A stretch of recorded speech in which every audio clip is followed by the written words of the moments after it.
প্রকৃত সত্য আসলে কি? প্রকৃত সত্য আসলে কি এটা বোঝার জন্য সৃষ্টিকর্তা আমাকে আপনাকে যে জ্ঞান দিচ্ছে না, জ্ঞান, মেধা, মনন, মগজ, এটাই এনাফ, আর কিছু দরকার নেই। আমি এই মুহূর্তে দাঁড়ায় আছি প্রচণ্ড রোদের ভিতরে। দেখেন আমার মাথার উপরে যেন সেই কিয়ামতের সূর্যের মতো, মানে সূর্যটা গন গন গন গন করতেছে। হ্যাঁ, আমার মাথা জ্বলে উঠতেছে। তারপরে আমি রোদে দাঁড়াচ্ছি কিছু কথা বলবো বলে। আজ হচ্ছে 22/4/2026 সাল, সম্ভবত বুধবার। প্রচণ্ড রৌদ্র, প্রচণ্ড রৌদ্র, গার ভিতরে কামড় দেয়। অথচ দেখেন এই প্রচণ্ড রোদের ভিতরে দেবতার সেইতে বড় দেবতার সাথে বসে আছে আমাদের এই বৃক্ষগুলো। দেখেন আমি কিছু সময় থাকলে এখানে আমি অসুস্থ হয়ে যাব এই গরমে, কিন্তু এই গাছগুলো অসুস্থ হয়ে যাচ্ছে না। আমি ছাদে উঠতাম না, ওই যে আমার কবুতরের খাইতে দিতে হয়, তো ওই দেখেন এই যে কবুতরদের খাইতে দিতে হয়। হ্যাঁ, এই জন্য আসলাম, নইলে আমি এসির মধ্যে ছিলাম এত সময়। যাক, যেটা বলতেছিলাম, দেখেন এই যে সূর্য, এই যে রোদ, কেন? এই দেখেন এর কারণ দেখেন। এই যে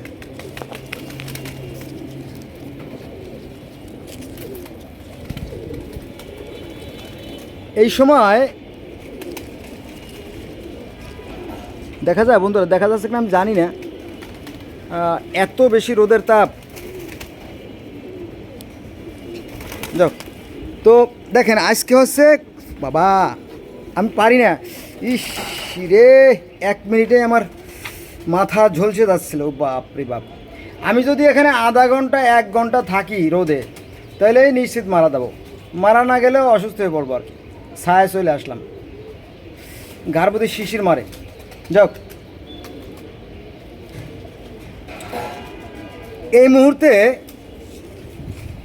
আমাদের চারপাশে যত নদী, নালা, খাল, বিল, হাওর, বাওড়, জলাশয়, পুকুর, ডুবা, পাতকুয়া, যাই বলেন না কেন, সমস্ত জলাশয়ে যে সমস্ত মাছেরা আছে, সেই মাছেরা তাদের পেটে ডিম নিয়ে আল্লাহ আল্লাহ করতেছে। বন্ধুরা, আমি পানি ধরে রাখলাম, বুঝছেন, এই প্রচণ্ড রোদ তো।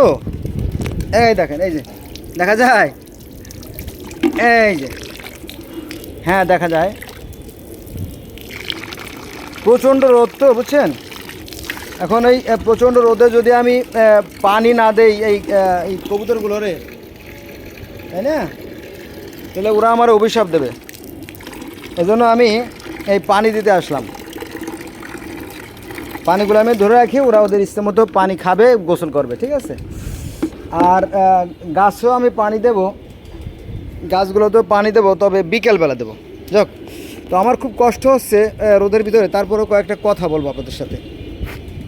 আমি একটু ছায় দাঁড়ালাম, ছোটো গাছের ছায়। এখন কথা হচ্ছে যে এই মুহূর্তে প্রতিটা জলাশয়ে অগণিত মাছ, অসংখ্য ডিম নিয়ে তারা অপেক্ষা করতেছে।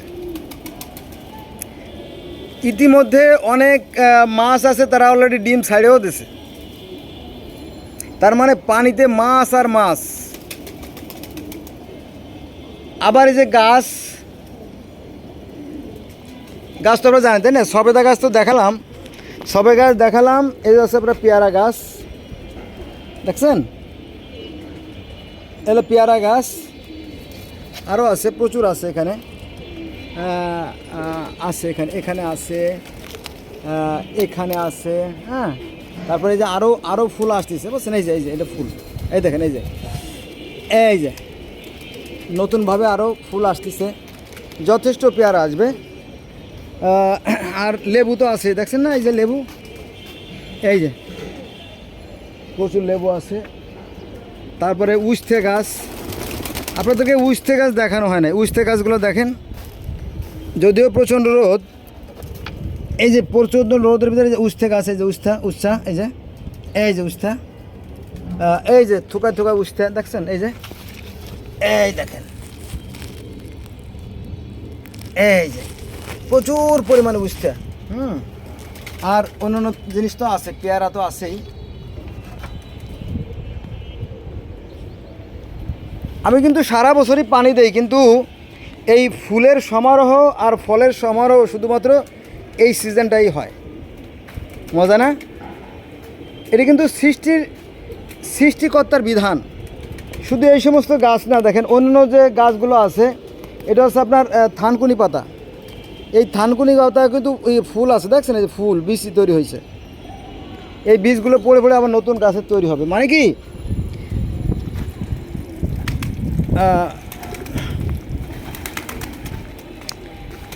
আমি পানিটা বন্ধ করে তারপর সাথে কথা বলবো। আমার 2 বালতি পানি ভরা হয়ে গেছে, কবুতরা খাবে। এই যে পানিটা আমি অফ করে দিলাম, ব্যাস শেষ। এবার একটু কথা বলি, চলেন ছায়ায় বসি, নইলে মাথা গরম হয়ে যায়। ওরে বাপ রে বাপ, শরীরের ভিতরে ঘিন ঘিন করে ওঠে বাবা।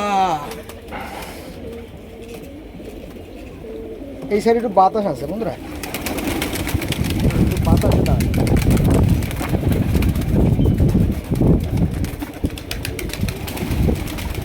আমার এই পাশে যে গাছ দেখছেন না, গাছ ওই দেখেন গাছ, এই যে গাছ দেখছেন, এই যে গাছ, এখানে আছে আপনার আকাশমণি, মেহগুনি, তারপরে আপনার কৃষ্ণচূড়া,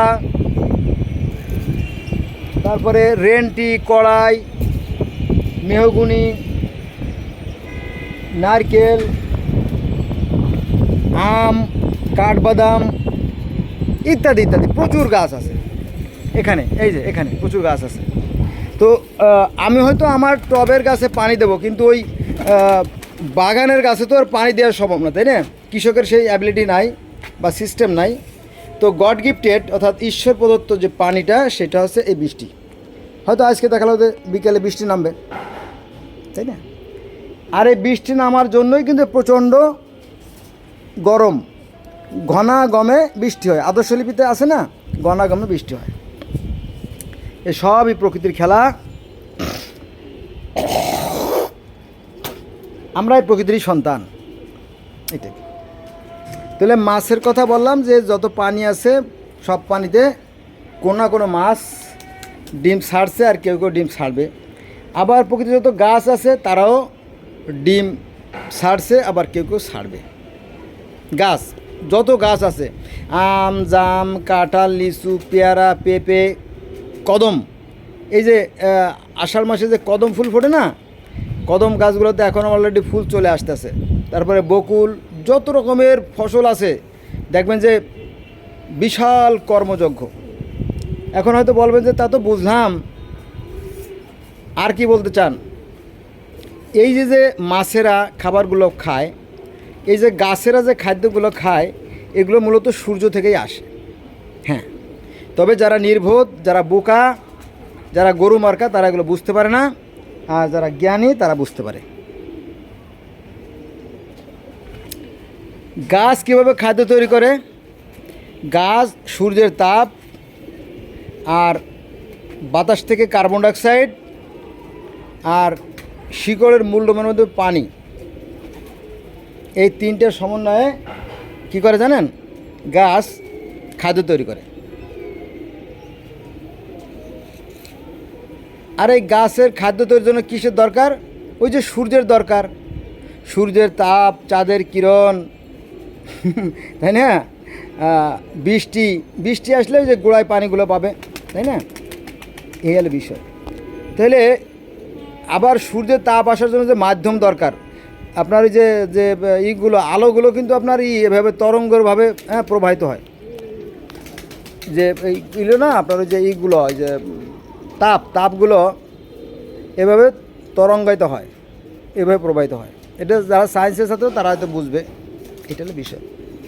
তাহলে আমাদের আকাশেরও প্রয়োজন আছে আমাদের নিরাপত্তার জন্য, আবার বাতাসেরও প্রয়োজন আছে এই শব্দ বা আলো তাপ প্রবাহের জন্য, সূর্যেরও দরকার আছে তাপের জন্য, গাছেরও দরকার আছে ফলগুলো ধরে দেবে। আর আমার যে ফলটা মন চাইবে আমি সেইটা খাবো। এটা হচ্ছে আপনার বরিশালের মিষ্টি পেয়ারা, তাই না? এটা হচ্ছে বরিশালের মিষ্টি পেয়ারা। তারপরে ওইখানে আছে আপনার কাজি পেয়ারা, আরও 4 প্রকার পেয়ারা আছে এখানে, 4 প্রকার পেয়ারা আছে। আর 4 প্রকারের লেবু আছে। এই লেবুগুলো দেখেন, এগুলো হচ্ছে কাগজি লেবু। এই লেবুগুলো খুবই সুন্দর, দেখা যায় বন্ধুরা। প্রচণ্ড আলো, আমার চোখ ঝাঁঝিয়ে যাচ্ছে বুঝছেন, আমার চোখ ধাঁধালো হয়ে যাচ্ছে, আমি দেখাতে পারবো না। এই যে দেখেন, এই যে এই যে দেখা যাচ্ছে কিনা আমি জানি না, আপসা আপসা দেখা যাচ্ছে। যাক, এই দেখেন এই যে এগুলো, এই লেবুগুলো এক রকমের স্বাদ, আর অন্য লেবু আর এক রকমের স্বাদ। আবার এই সময় পাখিরাও প্রচুর ডিম দেয় জানেন। আমি তো গ্রামের ছেলে, ফরিদপুরের ছেলে, তো আমি জানি যে এই সময় গাছেরা প্রচুর পাখিরা প্রচুর ডিম দেয়। এই সময় কোনটা বলবো, সব পাখিরাই ডিম দেয়।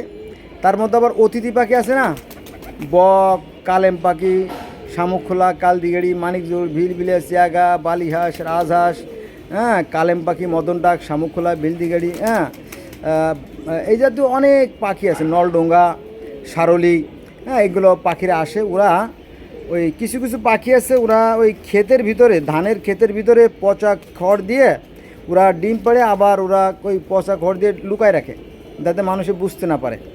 এইভাবে কৌশলে ওরা ডিম থেকে বাচ্চা বের করে।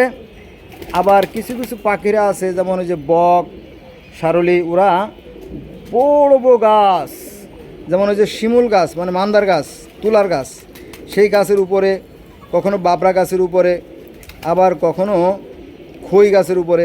বাবলা খই কিন্তু ভিন্ন। এই জাতীয় বড় বড় গাছের উপরে তারা বাসা তৈরি করে এবং বাচ্চা ফোটায়। কারণ কি জানেন, এই যে সামনে বর্ষাকাল আসতেছে, এই দেখেন আপনাদের সাথে কথা বলছি কয় minute, 11 minute 12 minute 11 minute 55 second. এই যে এখন দেখেন, এই যে এর মধ্যে কথা বলতে না বলতে আলোকময় ছিল, এখন অনেকটা অন্ধকার মধ্যে হয়ে আসতেছে। হঠাৎ করে দেখা গেল যে আধা ঘন্টা পরে বা 1 ঘন্টা পরে বৃষ্টি শুরু হয়ে যাবে। দেখছেন না যে কথা বলছিলাম। তো এগুলো হচ্ছে প্রকৃতির খেলা। ওই প্রকৃতি ওই ধর্মের ধারে না। প্রকৃতির কাছে দুটো পথ, যারা ভালো করবে তাদের জন্য ভালোই হবে, যারা মন্দ করবে তাদের মন্দই হবে। এটা রবের বিধান, এটাই সৃষ্টিকর্তার বিধান। এই বিষয়টা বোঝানোর জন্য যুগে যুগে যুগে যুগে যুগে যুগে অসংখ্য মানুষ পৃথিবীতে আসছে, মহামানব।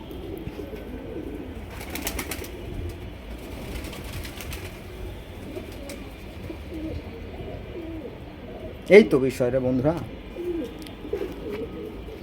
এখন আজকে হলো 22/4/2026 সাল, বুধবার। প্রকৃতিতে চলছে শুধু সৃষ্টির খেলা, বিশাল সৃষ্টি খেলা। যত আছে, সোনালি গাছ আছে, সোনালি গাছ ওই যে হলুদ হলুদ যে ফুলগুলো হয়, কি সুন্দর মালার মতো থোকা থোকা।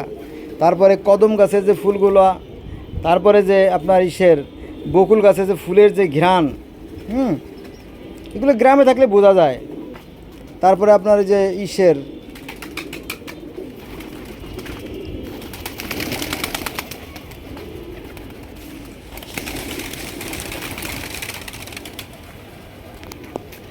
বন্ধুরা, ওই দেখেন গাছের কি কোনো শত্রু আছে? দেখেন গাছের কোনো শত্রু নাই। দেখেন এই দেখেন, আমি কিন্তু এই যে গাছটা দেখছেন না, এই গাছটা কিন্তু আমি ঢেকে রাখছি বুঝছেন, ঢেকে রাখছি, কিন্তু এই পাতাগুলো খাচ্ছে। এই যে দেখেন, এই গাছ তোর কী ক্ষতি করছে, অথচ গাছটা খেয়ে ফেলতেছে। ভারী অন্যায়। এখানে আছে উস্তে গাছ, এখানে আছে আপনার কুমড়া গাছ। কুমড়া ধরে, মাঝে মাঝে কুমড়া ধরে। কুমড়া ধরলে আমি আপনাদেরকে দেখাবো, ঠিক আছে। গাছ তো নিরীহ প্রাণী, অথচ তারা খাইয়ে শেষ করতেছে। সবারই শত্রু আছে, ঠিক আছে। এটা আবার দেখেন আগাছার বৃদ্ধি বেশি। দেখেন এই যে ঘাস, দেখেন ঘাস দেখছেন, আরে বাবা কি সুন্দর, হ্যাঁ, রং কি সুন্দর তার বাড়ন্ত, কিন্তু এ তো বাড়তে পারবে না।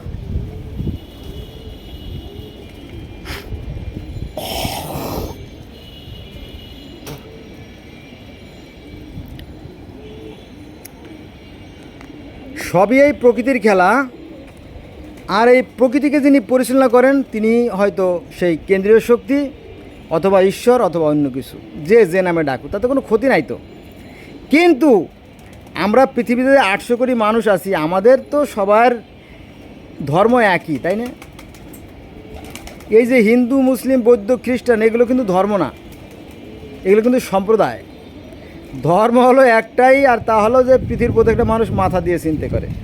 আবার পার্থক্য আবার এখানেই, এক একজনে একরকম চিন্তা করে। যেমন বাঙালিরা মুখে বলে একটা, করে আর একটা, কিন্তু জার্মানিরা, জাপানিরা, ইটালিরা এরা কিন্তু খুব ভালো, তাদের দেশগুলো খুব সুন্দর, আইন কানুন আছে। এখানে যা পার্থক্য, ঠিক আছে? এই জন্য আপনি যদি ভালো করেন তাহলে সৃষ্টিকর্তা আপনাকে যে করে হোক ভালো করবে, কোনো সন্দেহ নাই।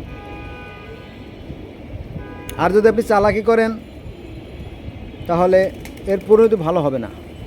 আর আপনি যদি কোনো ফাঁক ফোকরে যদি পার পেয়েও যান, তাহলে আপনার যে সন্তান সাথে তাদের পর ওই আপনার যে পাপের প্রায়শ্চিত্ত সেটা এসে দাঁড়াবে, ঠিক আছে? এগুলো রবের বিধান, এর সৃষ্টিকর্তার বিধান, সৃষ্টি শক্তির বিধান, এই আর কি। তারপরেও কিছু কিছু লোক জন্ম নিয়েছে যুগে যুগে, তারা তাদের মতো করে মানুষকে বোঝানোর চেষ্টা করছে, কিন্তু মানুষ সত্য মানতে রাজি না। মনে করছে পাইছি রে পাইছি, পাইছি রে পাইছি। ওই যে একটা গল্প বলছিলাম না, এক লোক হাড়ের থেকে আসতেছে, বুঝছেন? একটা গল্পই বলি বন্ধুরা, নাকি আর কি বলবো, আপনারা তো সব তো বোঝেন, সবই জানেন, তাই না? সবাই তো ভাত খান। তো এক লোক হাটের থেকে আইছে, হাটের থেকে আসার পরে বাড়ির কাছাকাছি আইছে, দেখি যে ওই বাড়ির পাশে যে খালে শৈলের পোনা, শৈল মাছের পোনা বড় বড়। তো ছেলে ডাকছে, ও রে আব্বাস, বাবা আব্বাস, তাড়াতাড়ি হুসা নিয়ে হুসা নিয়ে হুসা নিয়ে। তো ছেলে আবার বলতেছে, আসতেছি আসতেছি আসতেছি। আব্বা হুসা কই, হুসা কই, হুসা কই? তো বলো, দেখ ওই যে সাঙ্গে সাঙ্গে সাঙ্গে, মানে ওই যে আড়ার উপরে, বুঝছেন? গ্রামে যে টিনের ঘর থাকে না, টিনের এইভাবে এভাবে ঘরের উপরে আর কি, উপরে কোনো একটা জায়গায় এভাবে থাকে আর কি। কেউ বেঁধে রাখে, কেউ ঝুলাই রাখে, কেউ এমনি রাখে, যাক। তো ওই ছেলে হুসা নিয়ে দৌড় দিছে, মানে আসতেছে। তো এর ভিতরে আবার ওই যে যে যেখানে দাঁড়াইয়ে ডাক দিছে ছেলেরে, ওই জমির মালিক আবার ওইখানে বসে বসে ক্ষেত নিড়েছিল, মানে ঘাস আগাছা, এই যে আগাছা না, এই দেখেন, এই যে আগাছা, এই দেখছেন, এই যে আগাছা, এগুলো বাদলা ঘাস। এই ঘাসটাকে বলে বাদলা ঘাস, গোপালগঞ্জ ফরিদপুরের ভাষা। এই যে এটা বাদলা ঘাস, এই যে দেখছেন, এই যে বাদলা, এটা ফেলে দেবো, এটা আমার দরকার নাই, প্রচুর ঘাস আছে এখানে। এটা গতকালকে ফেলে দিয়েছিলাম। এরা তো ওই যে গাছের সারাংশ খেয়ে ফেলবে না, এইটা আর কি। যাক, তো ওই যে জমির মালিক সে দেখলো যে জমিটা তো আমার জমির পাশ থেকে শলির পোনা মারি নিয়ে যাবে, আর আমি তাকায় দেখে দেখবে, এটা তো হতে পারে না। তখন বলছে, মফিজ মফিজ, বলো জি চাচা যান, কী হয়েছে কী হয়েছে? বলো, না কিছু হয় না, এই শলির পোনা তো, তাই ছেলেটা ডাকলাম যে বাবা উষা নিয়ে মারবো। জমিটা কার? জমিটা তো তোমার। তুমি লাফাও কে? না লাভ হয় না, কিন্তু লাভ আসছিল, কিন্তু না লাভ হয় না, ওই শলির পোনা তো তাই একটু। বলে যাও ভাগো, আমার জায়গার থেকে তুমি শলির পোনা মারি যার, আমি দেখা যায় দেখো। লোকটা পরে চলে গেল, বুঝছেন? এখন সৃষ্টিকর্তা তো আপনার আমার জ্ঞান দিয়ে দিয়েছে, এরপরে যদি আপনি ধর্ম নিয়ে তর্ক করেন। আজকে সকালেও অনেকগুলো কমেন্ট দেখলাম, বুঝছেন? কয় কি যে আমি বলছি কি যে বেদে যা আছে কোরআনে তাই আছে, বরং বেদে আরও অনেক তথ্যপত্র বেশি আছে। যেমন পানি সৃষ্টি কীভাবে করা হলো, পরে পানি দিয়ে যে সেই ঈশ্বরের যে বিসৃষ্ট বীর্য দিয়ে তারপরে যে আপনার হিরণ্যগর্ভ বা ডিম তৈরি করা হলো, তারপরে ডিমের দাম হচ্ছে অণ্ড নাম দেওয়া হলো, পরে সেখান থেকে শুরু হলো ব্রহ্মাণ্ড। এই ধরনের বিস্তারিত বেদে পাওয়া যায়, কিন্তু কোরআনে পাওয়া যায় না। তারপরেও অনেক মুসলমান ভাই আছে, তারা তেড়ামি করে বলে যে হ্যাঁ ওটা আগে ছিল, তাতে কী হয়েছে, ওটা আগের কথা আগে গেছে, আমাদের কোরআনটাই শ্রেষ্ঠ। হ্যাঁ রে বাবা। তো আবার অনেকে আছে যে কোরআন তো নকল করা, বাইবেল থেকে নকল করা, তাওরাত থেকে নকল করা, তখন এই নিয়ে রেষারেষি, হিংসে বুঝছেন। তো মূল বিষয় হচ্ছে যে প্রত্যেকটা ধর্মই একই ধরনের কথা বলে, সত্য সুন্দর কল্যাণ ন্যায়ের কথা বলে, আদর্শের কথা বলে। আর আমরা সবাই একই স্রষ্টা, আসুন আমরা মিলেমিশে এই সুন্দর পৃথিবীকে আরও সুন্দর করে তুলি। এই ধার্মিকতা মানুষের মধ্যে হিংসা বিদ্বেষ ঘৃণা সৃষ্টি করে, এটা নিয়ে আমরা বাড়াবাড়ি না করি। আজকে বন্ধু রইল, সবাই ভালো থাকবেন, আল্লাহ হাফেজ।